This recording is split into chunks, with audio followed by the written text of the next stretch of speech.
সুপ্রিয় শিক্ষার্থীরা, আসসালামু আলাইকুম।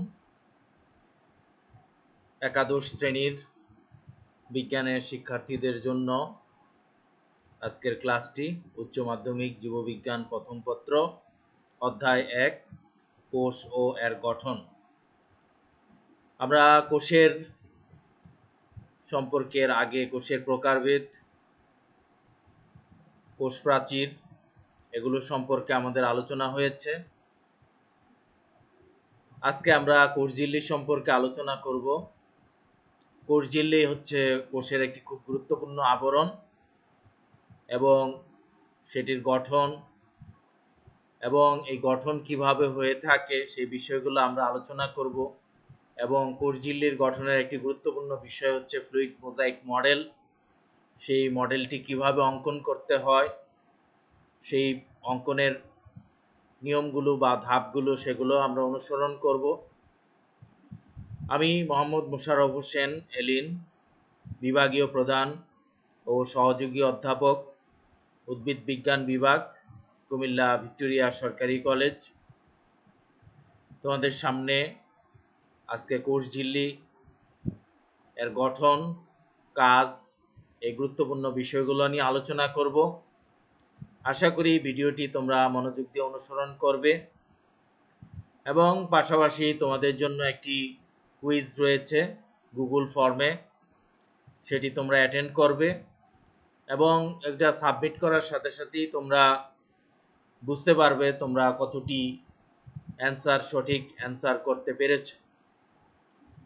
তো সেই জন্য এই উত্তরগুলা যাতে সঠিক হয়, কুইজের উত্তরগুলা সঠিকভাবে দিতে পারো এবং আগামীতে পরীক্ষায় এ সংক্রান্ত কোনো প্রশ্ন আসলে বা এমসিকিউ আসলে তোমরা যাতে যথাযথ বা সঠিক উত্তর দিতে পারো, সেই জন্য এই লেকচার ভিডিওটি অবশ্যই মনোযোগ দিয়ে শুনবে।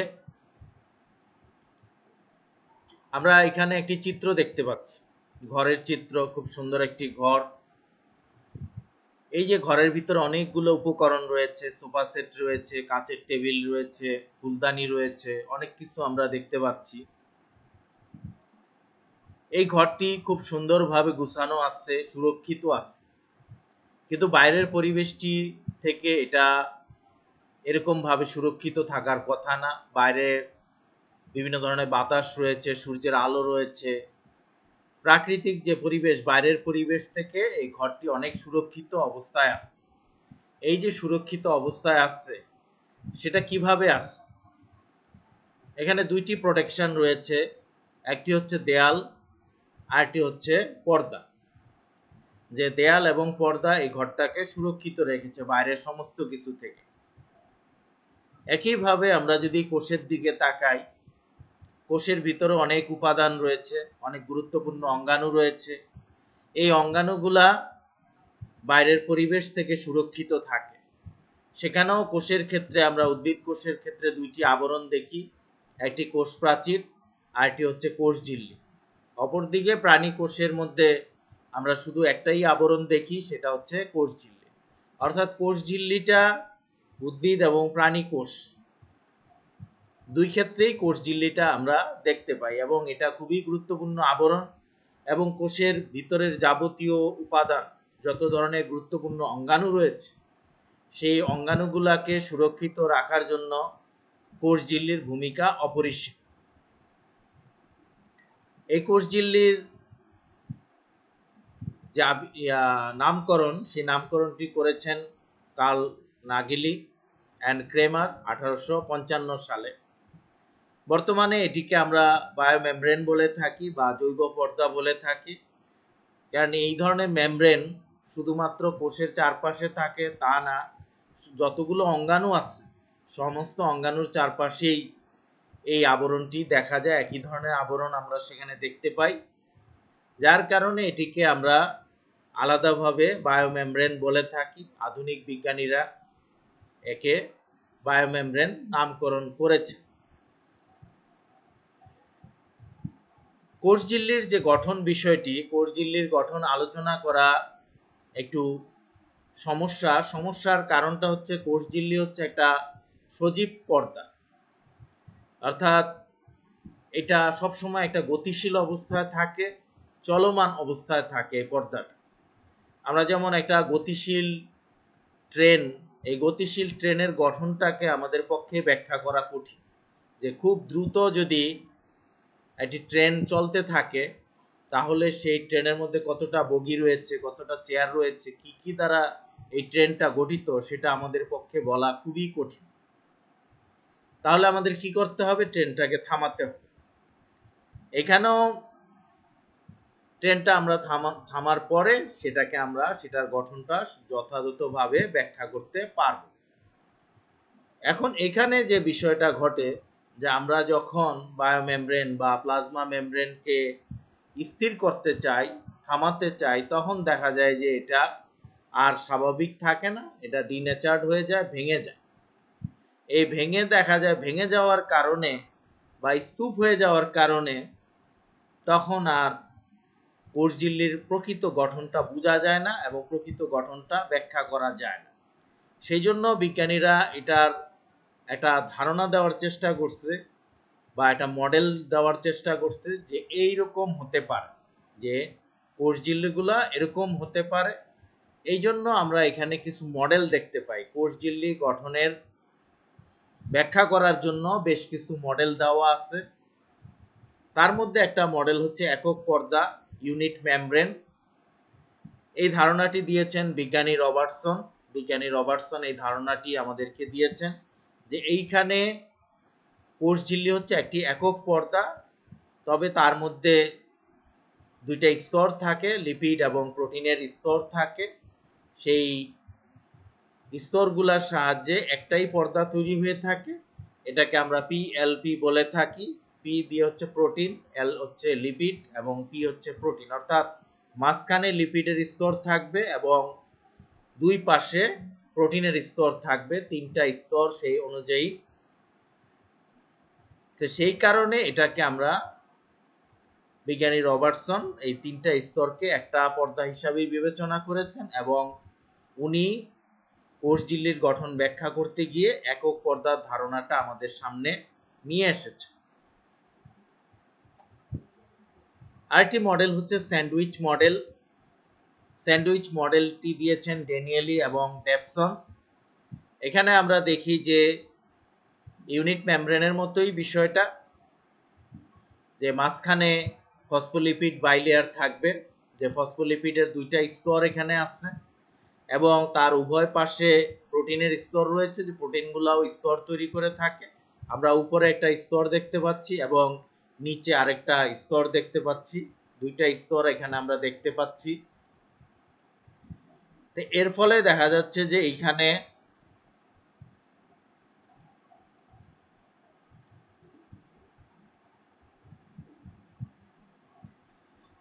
আমরা প্লাজমা মেমব্রেনের যে গঠনটা আমরা দেখতে পাই, সেই গঠনটার মধ্যে আমরা দেখি যে এখানে ফসফোলিপিডের দুইটা স্তর রয়েছে এবং তার উভয় পাশে মেমব্রেন প্রোটিন দ্বারা বেষ্টিত অবস্থায় আছে। এটাকে স্যান্ডউইচ কেন বলা হয়েছে? স্যান্ডউইচ বলার উদ্দেশ্য হচ্ছে, আমরা যারা স্যান্ডউইচ দেখেছি, আমরা অধিকাংশই দেখেছি স্যান্ডউইচ, যে দুইটা পাউরুটি থাকবে, দুইটা পাউরুটির মাঝখানে ভেজিটেবলস বা মাংস এরকম কিছু থাকবে, যেগুলা থাকবে মাঝখানে এবং দুই পাশে কি থাকবে? পাউরুটি থাকবে।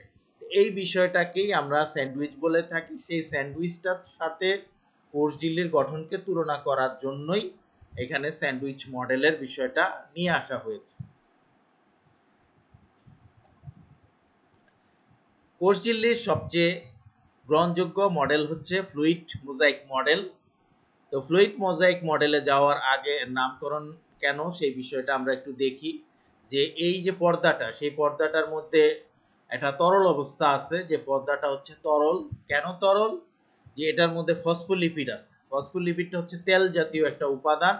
এই তেল থাকার কারণে এটা, আমরা বলেছি যে পর্দাটা গতিশীল এবং এটা তরল। তরল হওয়ার কারণে একটা তরল পদার্থের আবরণ তৈরি করে, ফসফোলিপিডের আবরণ, যার কারণে এই তরলটা থাকার কারণে এটাকে আমরা ফ্লুইড বলে থাকি। ফ্লুইড অর্থ হচ্ছে লিকুইড বা তরল পদার্থ। নেক্সট, এখানে এটার নাম মোজাইক কেন রাখা হয়েছে? যে মোজাইক হচ্ছে বিভিন্ন কালারের কিছু পাথর, বিভিন্ন আকার আকৃতি এবং বর্ণের কিছু পাথর থাকবে, আমাদের অনেকের বাসায় আমরা লক্ষ্য করি যে মোজাইক, আগে দেখা যাচ্ছে যে এখন বর্তমানে আমরা টাইলস ব্যবহার করি বেশি, কিন্তু বর্তমানে দেখা যায় যে আমরা মোজাইক প্যাটার্ন ব্যবহার করি বেশি। এখানে প্রোটিন আরেকটা উপাদান আছে, যে কোষ ঝিল্লির আরেকটা গুরুত্বপূর্ণ উপাদান হচ্ছে প্রোটিন। সেই প্রোটিনগুলা বিক্ষিপ্ত অবস্থায় থাকে এবং সেগুলো সাজানো গুছানো থাকে না, এবং এই ধরনের বিন্যাসকে আমরা মোজাইক বলে থাকি। আর মডেল বলেছিলাম, প্রথমেই আমি একটা ব্যাখ্যা দিয়েছিলাম, সেটা ছিল যে মডেল হচ্ছে যে বাস্তবের কাছাকাছি কিন্তু বাস্তব না। যে এখানে আমরা একটা চিত্র দেখতে পাচ্ছি যে এখানে গাড়ির পাশে একজন মডেল, একজন ব্যক্তি দাঁড়িয়ে আছেন, যিনি হচ্ছেন মডেল। আমরা বিভিন্ন পোশাকের দোকানে গেলে বিভিন্ন মডেল দেখতে পাই যে এই পোশাকটা পরলে ঠিক এরকম সুন্দর লাগবে, কিন্তু বাস্তবে সুন্দর নাও লাগতে পারে। তো এই ধারণাগুলোকে আমরা মডেল বলে থাকি, যে মডেলটা রিয়েলিটি না বা বাস্তব না, কিন্তু কাছাকাছি। এই জন্য মডেল ধারণাটা নিয়ে আসা হচ্ছে। তা আমরা কোষ ঝিল্লির সবচেয়ে গ্রহণযোগ্য যে মডেল, সেই মডেলটাকে আমরা ফ্লুইড মোজাইক মডেল বলে থাকি। এটা 1972 সালে এস জে সিঙ্গার এবং জি এল নিকলসন এই মডেলটা দিয়েছিলেন। এখন পর্যন্ত যতগুলো মডেল আমরা দেখি কোষ ঝিল্লির ক্ষেত্রে, তার মধ্যে সবচেয়ে গ্রহণযোগ্য মডেল হচ্ছে ফ্লুইড মোজাইক মডেল।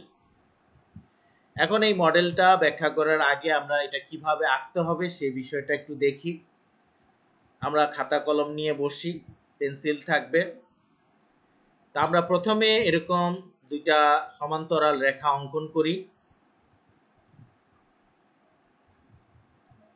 তারপরে আমরা তিনটা এরকম প্রোটিন আঁকবো। এগুলো হচ্ছে নীল বর্ণের যেগুলো আছে, এগুলো হচ্ছে তিনটা প্রোটিন এঁকেছি। প্রথম প্রোটিনটা আমরা যে আঁকবো গোলাকার, এটা একটা স্তরের উপরে থাকবে বা একটা রেখার উপরে থাকবে। দ্বিতীয় যে প্রোটিনটা আমরা আঁকবো সেটা থাকবে দুইটা রেখার উপরে, বা দুইটা রেখাকে সে স্পর্শ করবে, বা এই দুইটা রেখার উপরে সে অবস্থান করবে। আর 3 নম্বর প্রোটিন যেটা আঁকবো সেটা থাকবে রেখার বাহিরে। তাহলে আমরা এভাবে প্রথমে ছবিটা, দ্বিতীয় ছবিটা এভাবে এঁকে নিলাম।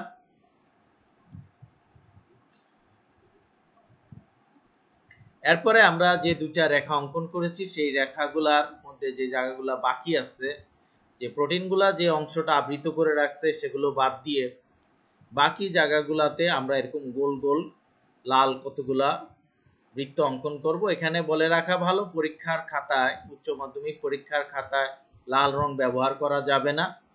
এখানে আমি বোঝার সুবিধার জন্য লাল রং এঁকেছি। আমরা এরকম কতগুলা গোল বৃত্ত আঁকবো। এই গোলগুলা হচ্ছে ফসফোলিপিডের মাথা, ফসফেট মাথা। ফসফেট মাথাগুলা দুইটা প্রান্ত, দুইটা স্তর তৈরি করে থাকে। ফসফেট মাথাগুলা দুইটা স্তর তৈরি করে। তো এইভাবে আমরা ফসফেট মাথাগুলা রেখার উপরে অঙ্কন করে নিব। এরপরে আমরা এখানে মাঝখানের অংশটা অঙ্কন করব। এখানে মাঝখানে আমরা দেখতে পাচ্ছি যে প্রত্যেকটা মাথা থেকে একটা করে গলা আঁকতে হবে, এবং এই গলার সাথে দুইটা করে লেজ যুক্ত হবে। ফসফোলিপিডের মধ্যে তিনটা অংশ থাকে। একটা হচ্ছে ফসফেট মাথা, একটা হচ্ছে গলা যেটা হচ্ছে গ্লিসারল দ্বারা তৈরি, এবং দুইটা করে লেজ থাকে। এই দুইটা লেজকে আমরা ফ্যাটি অ্যাসিড লেজ বলে থাকি। এভাবে প্রত্যেকটা মাথার সাথে একটা গলা এবং দুইটা ফ্যাটি অ্যাসিড লেজ করে এঁকে যেতে হবে।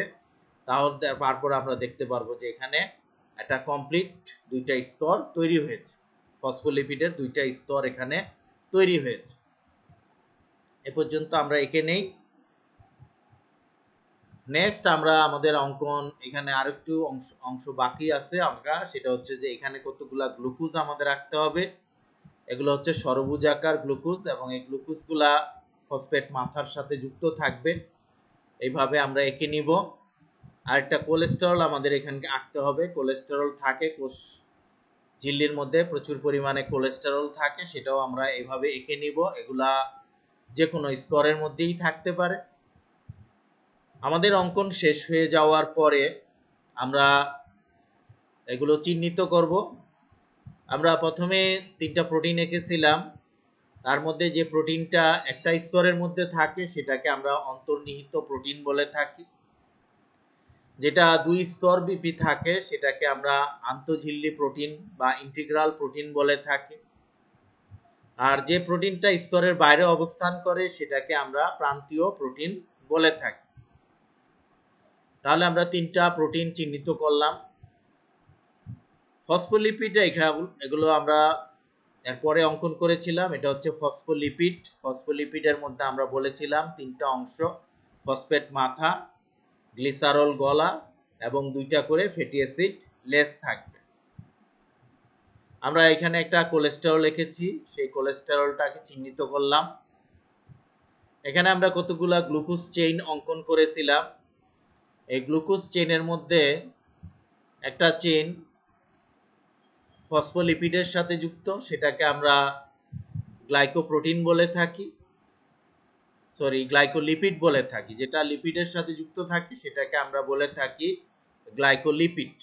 আর প্রোটিনের সাথে যে গ্লুকোজ চেইনটা যুক্ত থাকে সেটাকে আমরা বলে থাকি গ্লাইকোপ্রোটিন। এই গ্লাইকোলিপিড এবং গ্লাইকোপ্রোটিনকে আমরা একসাথে বলে থাকি গ্লাইকোক্যালিক্স। গ্লাইকোলিপিড এবং গ্লাইকোপ্রোটিনকে একসাথে কি বলা হয়? গ্লাইকোক্যালিক্স বলা হয়ে থাকে। তা আমরা এখানে ছবি অঙ্কনের সময় অনেকগুলো বিষয়ই আমাদের স্পষ্টভাবে ব্যাখ্যা করেছি। আবারও আমাদের বোঝার সুবিধার জন্য আমরা জিনিসটা আলাদাভাবে দেখি যে প্রত্যেকটা ফসফোলিপিড, এখানে কোষ ঝিল্লির মধ্যে 2টা ফসফোলিপিডের স্তর থাকবে। অসংখ্য ফসফোলিপিড মিলে 2টা স্তর তৈরি করবে। এখানে একটা প্রশ্ন আসতে পারে যে কেন 2টা স্তর তৈরি করে? একটা স্তর তৈরি করলে কি সমস্যা ছিল? সেই জিনিসটা আমরা এখানে বিজ্ঞানীরা কিভাবে ব্যাখ্যা করেছে। এটার কারণ হচ্ছে যে ফসফোলিপিডের মধ্যে আমরা বিপরীতমুখী বৈশিষ্ট্য লক্ষ্য করি। যে এইখানে যে ফসফেট হেড রয়েছে, এই ফসফেট হেডটা হচ্ছে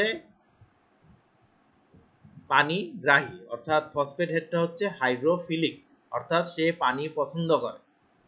অপরদিকে আমরা দেখি যে গ্লিসারল এবং ফ্যাটি অ্যাসিড লেজ, এই ফ্যাটি অ্যাসিড লেজটা হচ্ছে লিপিড, এবং লিপিড হওয়ার কারণে সে হচ্ছে পানি বিদ্বেষী। আমরা স্বাভাবিকভাবেই জানি তেল এবং পানি কখনো একসাথে মিশে না, অর্থাৎ তেল পানি বিদ্বেষী। এই কারণে এখানে যে ফ্যাটি অ্যাসিড লেজটা আছে সেই লেজটা হচ্ছে পানি বিদ্বেষী বা হাইড্রোফোবিক। এখন এখানে 2টা স্তর কেন তৈরি হয়? 2টা স্তর তৈরি হওয়ার কারণ হচ্ছে যে এই 2টা স্তর এখানে আমরা তৈরি হতে দেখি। এই 2টা স্তর তৈরি হওয়ার মূল কারণটা হচ্ছে ফসফেটগুলো এমনভাবে অবস্থান করে, যদি বাইরের থেকে পানি আসে তাহলে এই ফসফেট মাথায় লাগবে। আর ফসফেট মাথাগুলো হচ্ছে হাইড্রোফিলিক, তারা পানি পছন্দ করে। অপরদিকে ফ্যাটি অ্যাসিড লেজ যেগুলো আছে, এই ফ্যাটি অ্যাসিড লেজগুলা পানি সহ্য করতে পারে না, তারা হচ্ছে হাইড্রোফোবিক, তারা পানি সহ্য করতে পারে না। এই কারণে আমরা দেখি যে এখানে 2টা স্তর এমনভাবে তৈরি হচ্ছে, যদি কোষের বাইরের থেকে পানি আসে তাহলে সেটা এখানে ফসফেট মাথায় লাগবে। আবার কোষের ভিতর থেকে যদি পানি আসে বা প্রোটোপ্লাজমের মধ্যে, সাইটোপ্লাজমের মধ্যে পানি আসে, সেই পানিটা যদি এখানে আঘাত করে তাহলেও ফসফেট মাথায় লাগবে। অর্থাৎ কোষের বাইরের পানি এবং কোষের ভিতরের পানি, কোনো পানি ফ্যাটি অ্যাসিড লেজের সাথে এইভাবে লাগার কোনো সুযোগ থাকে না। এই কারণেই আমরা দেখি যে সবগুলা ফসফেট মাথা বাইরের দিকে থাকবে, আবার নিচের দিকের সবগুলা ফসফেট মাথা নিচের দিকে বা কোষের ভিতরের দিকে থাকবে। এই কারণেই আমরা দেখি যে এইখানে যে কোষ ঝিল্লিটাকে দ্বিস্তরী বলা হয়েছে বা ফসফোলিপিডের 2টা স্তর বলা হয়েছে, সেই স্তর বলার ব্যাখ্যা হচ্ছে এই কারণে যে সমস্ত মডেলের মধ্যে এটা আসছে এই কারণে, কারণ এই ফসফোলিপিডের মধ্যে ফ্যাটি অ্যাসিড লেজগুলা কোনোভাবেই পানি সহ্য করতে পারে না, কিন্তু তাদেরকে পানির থেকে দূরে রাখার জন্য এই ছাড়া আর কোনো বিকল্প নাই। এই কারণেই আমরা এখানে ফসফোলিপিডটাকে 2টা স্তরে দেখি।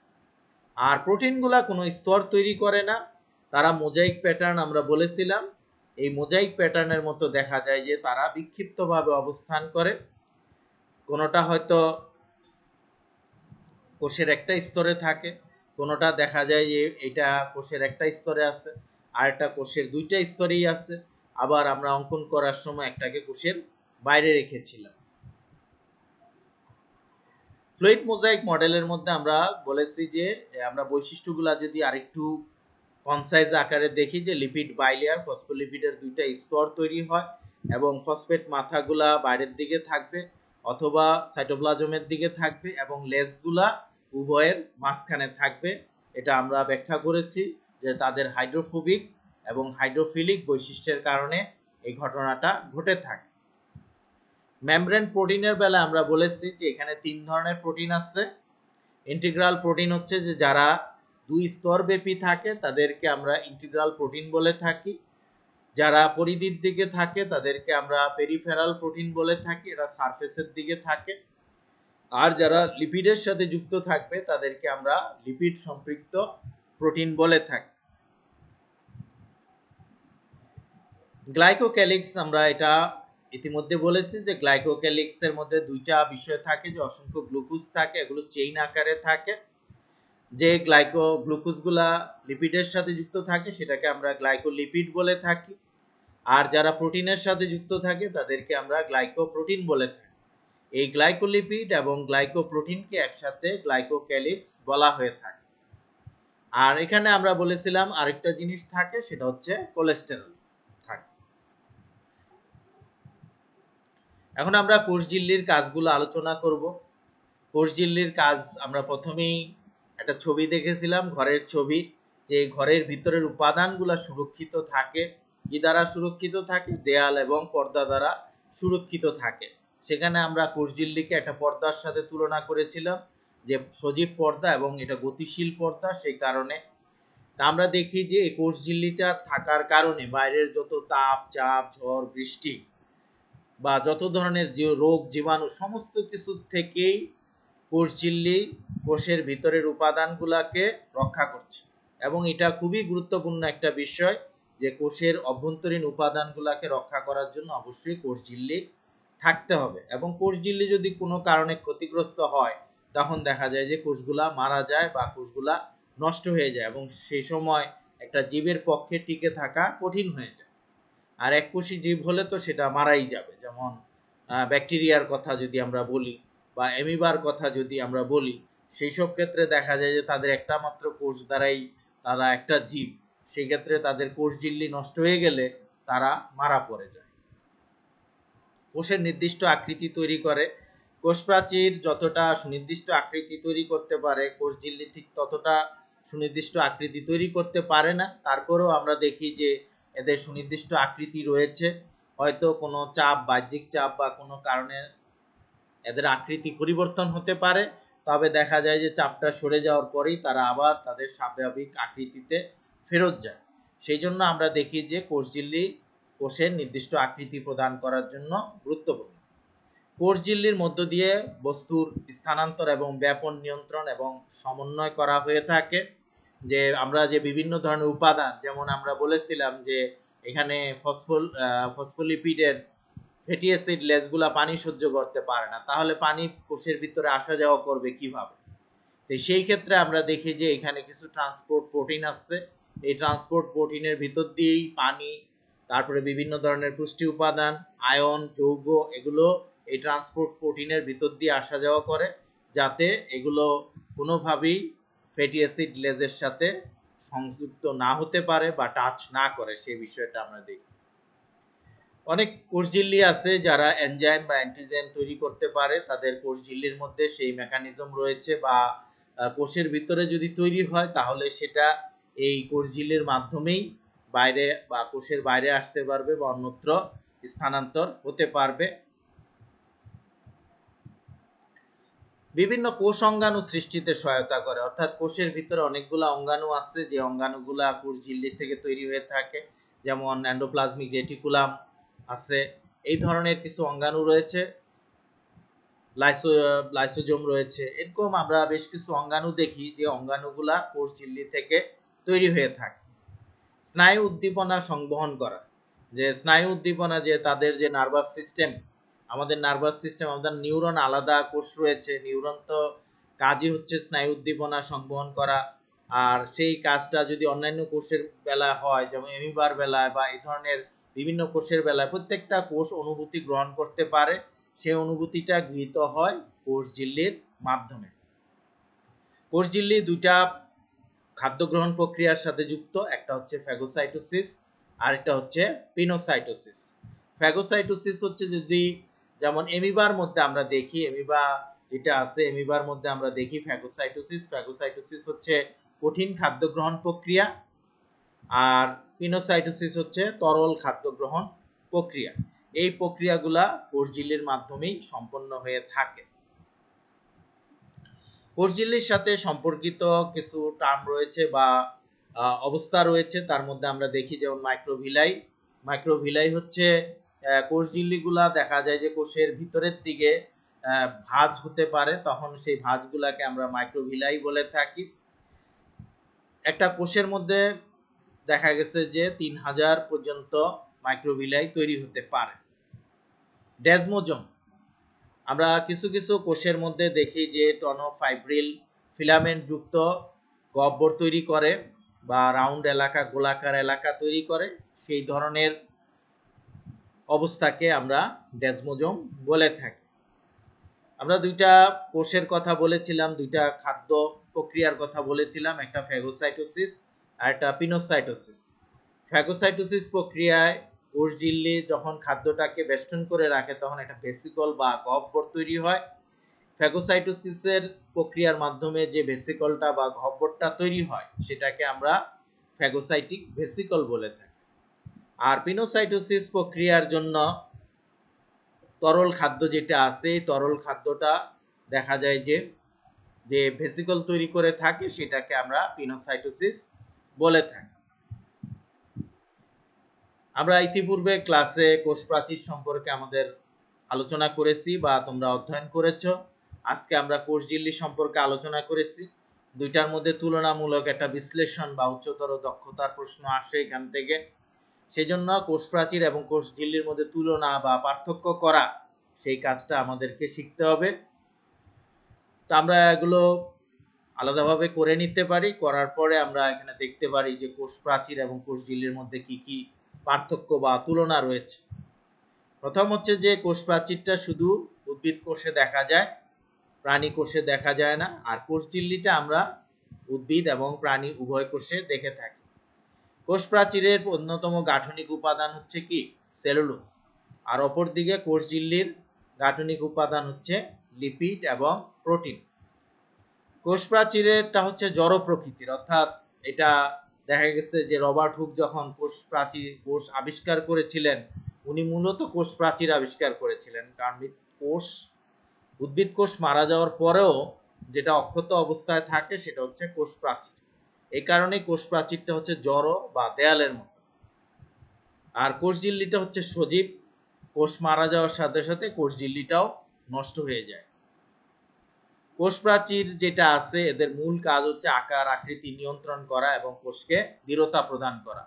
অপরদিকে কোষঝিল্লি যেটা আছে সেটাও কোষের আকার আকৃতি এগুলো নিয়ন্ত্রণ করে থাকে, তবে কোষঝিল্লির মাধ্যমে বাইরের থেকে বিভিন্ন গুরুত্বপূর্ণ উপাদান কোষের ভিতরে সহজে চলাচল করতে পারে এবং এটা প্রোটোপ্লাজম বা সাইটোপ্লাজমের ভিতরে যে গুরুত্বপূর্ণ উপাদানগুলো আছে সেই উপাদানগুলোকে ধরে রাখে বা সংরক্ষণ করে রাখে।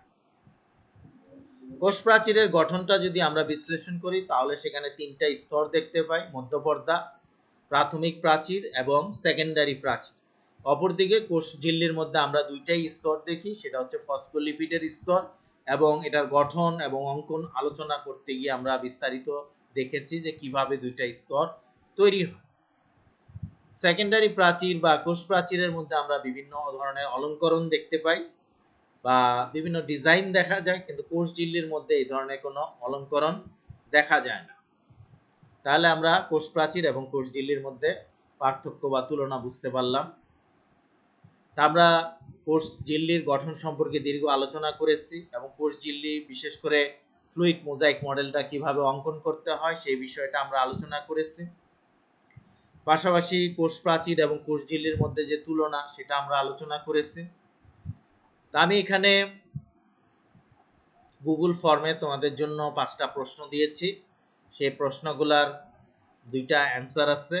তোমরা খুব সহজ প্রশ্ন, তোমরা অ্যাটেন্ড করবে এবং সেখানে তোমাদের নাম, রোল এগুলো উল্লেখ করবে, তাহলে আমি বুঝতে পারবো যে কারা এখানে উপস্থিত থেকেছ এবং এই ফর্মে গুগল পরীক্ষা বা প্রশ্নে মূল্যায়ন, এটা জাস্ট একটা মূল্যায়ন পরীক্ষার সাথে তোমরা অ্যাটেন্ড করবে এবং নিজেরাও বুঝতে পারবে যে তোমরা কতটুকু মনোযোগ দিয়ে বিষয়গুলো লক্ষ্য করেছো এবং কতটুকু বুঝতে পেরেছো সেই বিষয়টা তোমরা করতে পারবে। এবং আশা করি আর পাশাপাশি আমাদের এই করোনা মহামারী চলাকালীন সময় আমরা অবশ্যই সতর্ক থাকব, মাস্ক ব্যবহার করব, হ্যান্ড স্যানিটাইজার ব্যবহার করব, এগুলোর মাধ্যমে আমরা নিজেরা সুস্থ থাকব, আমাদের পরিবারকে সুস্থ রাখব এবং আলটিমেটলি আমাদের দেশ ভালো থাকবে এই প্রক্রিয়ার মাধ্যমে, সুস্থ থাকার মাধ্যমে।